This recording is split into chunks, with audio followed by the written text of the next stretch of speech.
Hola, hola doctora. Voy a compartirle en 10 minutos la presentación de los avances que llevo hasta ahorita. Me voy a centrar en las cosas que he agregado en esta presentación y también tienen que ver con las observaciones que usted amablemente me hizo en mi documento.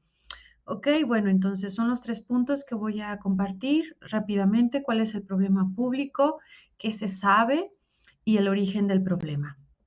En este sentido, el problema público, como lo he compartido, yo estoy hablando de una violencia estructural que viven las mujeres trabajadoras al momento en que ellas se vuelven madres, sucede una abandono o despido. Esto no es muy claro en las investigaciones. Al tener a su primer hijo, ¿no? Entonces, esto pone en ella en desventaja primero el derecho a un trabajo digno, ya no tiene esto, pierde un derecho que es fundamental y que entonces se va construyendo una serie de relaciones de mayor vulnerabilidad con su entorno y con su hijo o hija. Entonces, ¿qué entendemos por violencia estructural? La violencia estructural se entiende como las situaciones en las que se produce un daño en la satisfacción de las necesidades humanas básicas, supervivencia, bienestar, identidad o libertad, como resultado de los procesos de estratificación social, es decir, sin necesidad de formas de violencia directa. Este concepto a mí me parece que integra muy bien cuál es la violencia, las violencias que viven las mujeres cuando tienen que eh, irse de su trabajo.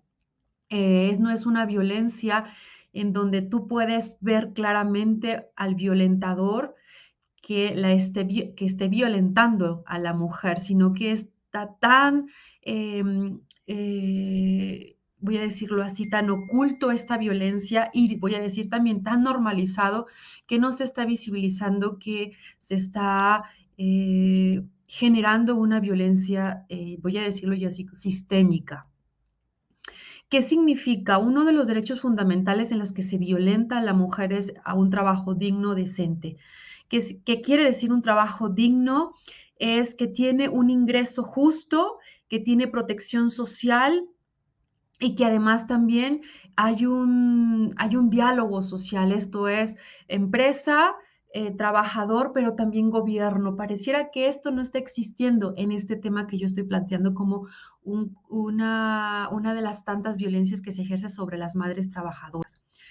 Esto lo sintetiza aquí con Juan Somavia, ¿no? Plantea que hay 4 elementos en este trabajo digno. Los derechos en el trabajo, las oportunidades de empleo, la protección social y el diálogo social.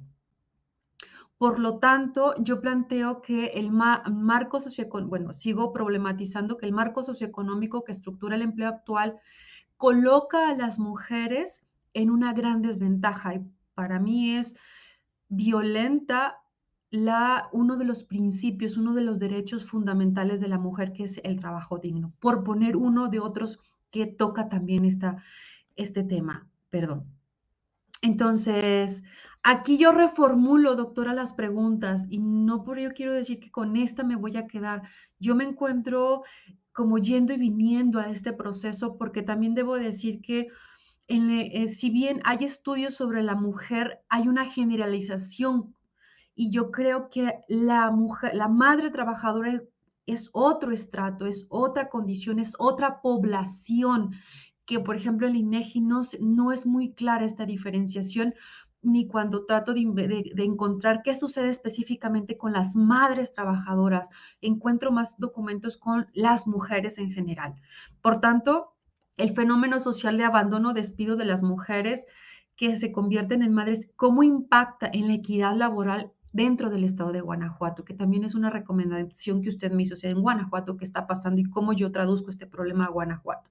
Por tanto, ¿qué política pública es necesaria para salvaguardar el derecho a un trabajo digno para las mujeres que viven en este fenómeno social? ¿Qué se sabe del problema? Bueno, esto ya lo he platicado.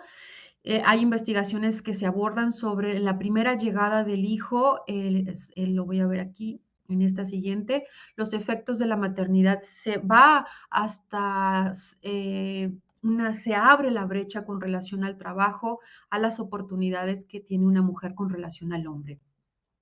En México se penaliza, se habla sobre la penalización que hace el mercado laboral a las madres trabajadoras. ¿Qué sucede en Guanajuato? Para mí fue difícil encontrar, hasta ahora no voy a seguir buscando, pero lo que he hecho hasta ahora es que no he encontrado datos especiales que me hablen sobre la mujer trabajadora, la madre trabajadora en Guanajuato. Lo que estoy encontrando, por ejemplo, es que en el COVID se duplica el desempleo en mujeres. En un año, 31,000 mujeres guanajuatenses se sumaron a las filas del desempleo, cifra que coloca a la entidad en un cuarto lugar a nivel nacional. A mí me parece esto sumamente interesante y profundo lo que está viviendo Guanajuato específicamente. Guanajuato está entre los 5 estados con peores condiciones laborales para las mujeres. Y en este análisis que se hace en IMCO, menciona que Guanajuato se encuentra entre las 5 entidades con menor puntaje a favor de la ocupación laboral de las mujeres, así como en su desarrollo profesional. También Guanajuato, en la jornada laboral, esto me pareció sumamente relevante, en la jornada laboral es el estado donde mayor tiempo dedican las mujeres trabajadoras en su empleo. Es decir, Guanajuato es uno de los estados con peor desempeño en este componente. Y aquí lo podemos ver en esta gráfica también, pero a nivel de permanencia. Eh, Guanajuato no retiene, sino que las mujeres se van. Esto sería interesante identificar en cuáles son los empleos donde hay más mujeres y cómo es la rotación, ¿no? Hasta aquí el apartado que estoy encontrando sobre las mujeres en esto, ¿no? ¿Y qué aproximaciones o qué herramientas analíticas voy a estar usando? Voy a usar, hasta ahorita estoy identificando la economía feminista y la teoría de los sistemas duales. La economía feminista hay dos planteamientos, la de conciliación y de la ruptura. Y en las teorías de los sistemas duales, aquí me parece súper interesante porque estas teorías hacen un análisis de esta dualidad del capitalismo y el patriarcado que se tienen que estudiar de manera conjunta para poder entender las desigualdades sistemáticas que se genera especialmente a las mujeres. Y en esta teoría feministas marcan las teorías o los estudios que hacen que quienes cuestionan el marco y quienes no cuestionan el marco, desde donde se estudia a la mujer en su contexto sociohistórico, ¿no? Entonces, bueno, yo había hablado sobre esto, de cómo la estructura, el empleo responde a una economía androcéntrica. Entonces, estas teorías me van a ayudar a entender este planteamiento del trabajo, de la economía. El origen del problema.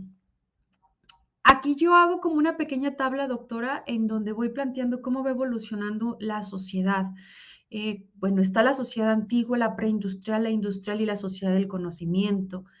Yo no puedo partir en dónde surge, pero sí en dónde se vuelve, voy a decirlo, el ojo el objeto de estudio con mayor impacto, que es más o menos en la sociedad industrial, en donde empieza gracias a los movimientos feministas. Esto no quiere decir que antes no sucedía, no hubiera un desajuste. Sin embargo, si recordamos en las sociedades preindustriales, que es más la agrícola, el hogar, lo privado era donde sucedía el trabajo. Entonces, seguramente ahí había otros temas, otros conflictos.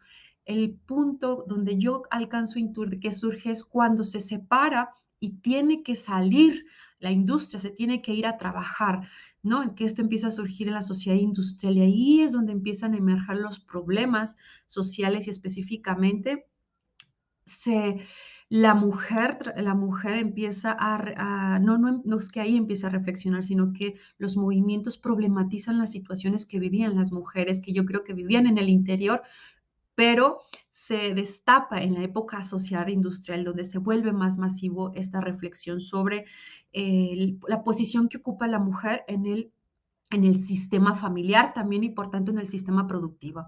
Entonces, aquí vale la pena mencionar que en las sociedades antiguas estaba diferente organizada. No había el patriarcado, sino había una sociedad más gineocracia, es decir, la mujer ocupaba un lugar importante y trascendental en la sociedad. esto cambia completamente y entra el tema del patriarcado, ¿no? Es el hombre el que empieza a decidir, a organizar. Entonces, aquí en la sociedad industrial es donde yo veo, en donde empieza con mayor fuerza, se empieza a problematizar y a visibilizar el lugar que ocupa la mujer dentro de la sociedad industrial y por tanto en la sociedad del conocimiento, que es con mayor fuerza los distintos componentes en los que la mujer ya pareciera que no es compatible ser madre con tener una profesión. Y esto desde mi mirada tiene que ver con la estructura de la sociedad industrial que quiere seguir igual los mismos elementos jerárquicos y de horario que no son ya los mejores para este tema del desarrollo y la igualdad en los derechos de las mujeres. Por tanto, según Balbo, ya voy a terminar un minutito, las sociedades industriales se han construido sobre el trabajo cotidiano no reconocido de las mujeres adultas. Esta dicotomía se enmarca dentro de la estructura de la economía androcéntrica y que tiene que ver con el capitalismo y el patriarcado. Es decir, este estudio de estos componentes me van a ayudar a tomar una fotografía, doctora, y a analizarlo desde qué políticas han favorecido para que estas desigualdades disminuyan estas brechas. Y entonces, ¿qué se dice a nivel de normas, de leyes? Yo encuentro aquí, por ejemplo, norma mexicana en la igualdad laboral y no discriminación, que ojo, es voluntaria, por tanto, no se ha hecho, ni, yo creo que ni se va a hacer cuando sea siendo voluntaria.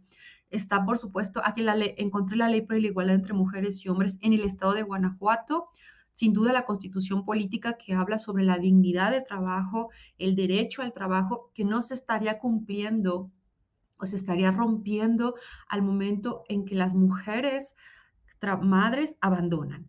Está la Convención sobre Trabajadores en Responsabilidades Familiares que tiene que ver con las políticas de conciliación vida familiar laboral, pero que México no se ha ratificado. Y a mí me parece que ahí yo voy a encontrar voy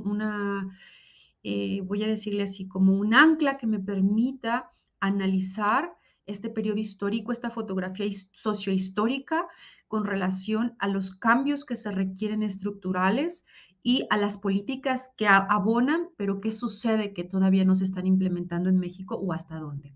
Entonces, bueno, esa es mi presentación, doctora. Le agradezco mucho sus retroalimentaciones y me va a gustar que, por supuesto, me comparta sobre esto. Muchísimas gracias.